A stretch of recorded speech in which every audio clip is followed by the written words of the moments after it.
샬롬, 지난 하루도 평안하셨나요? 오늘은 아담과 하와의 범죄라는 제목으로 말씀을 함께 나누겠습니다. 고 정인이의 양부모에 대한 국민들의 원성이 매우 큽니다. 아기가 죽기 얼마 전까지 양부모는 정인이가 건강하다며 거짓말을 계속하면서 아기를 학대했고, 양부는 입양과 관련한 방송까지 출연했다고 합니다. 또한 친자식은 어린이집에 보내고 정인이만 어린이집에 보내지 않으므로 집에서 집중적인 학대가 발생했을 것으로 경찰은 추측하고 있습니다. 더군다나 양부모 둘 다 목회자 자녀라는 사실로 인해 교회가 또다시 욕을 먹고 있는 지경입니다. 성경은 죄의 삭은 사망이라고 말씀합니다. 죄인은 심판받아 마땅합니다. 죄를 숨기고 덮어서 들키기 전까지는 좋았을지 모르지만 죄가 드러난 후에는 반드시 죄의 대가를 지불해야 합니다. 이런 사건들을 거울 삼아 우리는 항상 죄를 멀리하고 죄 짓는 일을 두려워하며 살아야 할 것입니다. 하나님께서 최초의 사람인 아담을 만드시고 한 가지 경고를 하셨습니다. 창세기 2장에 여호와 하나님이 그 사람에게 명하여 이르시되 동산 각종 나무의 열매는 네가 임의로 먹되 선악을 알게 하는 나무의 열매는 먹지 말라. 네가 먹는 날에는 반드시 죽으리라 하시니라. 그 후 하나님은 하와를 만드셨고 하와 역시 하나님의 경고의 말씀을 알게 되었을 것입니다. 어느 날 뱀이 하와에게 묻습니다. 오늘 성경 창세기 3장 1절에 하나님이 참으로 너희에게 동산 모든 나무의 열매를 먹지 말라 하시더냐. 뱀 속에 마귀가 들어간 간교한 뱀은 하와에게 물을 때 하나님의 말씀을 꼬아버렸습니다.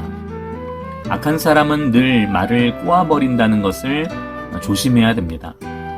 하와는 뱀에게 이렇게 대답합니다. 2절과 3절에 여자가 뱀에게 말하되 동산 나무의 열매를 우리가 먹을 수 있으나 동산 중앙에 있는 나무의 열매는 하나님의 말씀에 너희는 먹지도 말고 만지지도 말라 너희가 죽을까 하노라 하셨느니라. 하와는 다른 열매는 다 먹어도 되지만 에덴 동산 중앙에 있는 선악을 알게 하는 나무의 열매는 절대 먹지도 만지지도 말라는 하나님의 명령을 잘 알고 있었습니다. 하지만 간교한 뱀은 거기서 물러서지 않고 하와를 더욱 흔들어댑니다. 4절과 5절에 뱀이 여자에게 이르되 너희가 결코 죽지 아니하리라. 너희가 그것을 먹는 날에는 너희 눈이 밝아져 하나님과 같이 되어 선악을 알 줄 하나님이 아심이니라. 간교한 뱀은 하나님이 거짓말을 한 것이라며 하나님을 대적하기까지 합니다. 간교한 뱀은 하와에게 그것을 먹으면 하나님같이 될 수 있다는 허망한 생각을 심어 주었습니다. 간교한 뱀에게 유혹된 하와는 그 마음이 크게 흔들렸습니다. 6절에 여자가 그 나무를 본즉 먹음직도 하고 보암직도 하고 지혜롭게 할 만큼 탐스럽기도 한 나무인지라. 여자가 그 열매를 따먹고 자기와 함께 있는 남편에게도 주매 그도 먹은지라. 하와는 결국 뱀의 유혹에 넘어가 선악과를 먹었고 남편 아담에게도 선악과를 주어 먹게 하고 맙니다. 하나님께서 아담과 하와에게 한 가지 금지하신 일, 선악과를 먹지 말라는 명령을 그들은 어기고 말았습니다. 하나님은 그들에게 반드시 죽게 될 것이라고 경고하셨지만 아담과 하와는 간교한 뱀의 유혹에 빠져 죽음에 대한 두려움 대신 선악과에 대한 호기심과 하나님처럼 될 거라는 헛된 망상에 빠져 선악과를 먹고 말았습니다. 그 후 하나님께서 나타나셔서 그들을 모두 저주하십니다.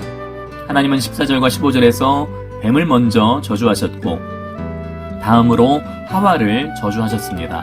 16절에 또 여자에게 이르시되 내가 네게 임신하는 고통을 크게 더하리니 네가 수고하고 자식을 낳을 것이며 너는 남편을 원하고 남편은 너를 다스릴 것이니라 하시고 하와가 간교한 뱀의 유혹에 빠져 선악과를 먹음으로써 임신과 출산의 고통을 당하게 하셨고 아담을 유혹하여 아담에게도 선악과를 먹게 함으로써 하와는 남편의 다스림을 받게 되었습니다. 하나님은 아담 또한 저주하십니다. 17절에 아담에게 이르시되 네가 네 아내의 말을 듣고 내가 네게 먹지 말란 나무의 열매를 먹었은즉 땅은 너로 말미암아 저주를 받고 넌 네 평생에 수고하여야 그 소산을 먹으리라.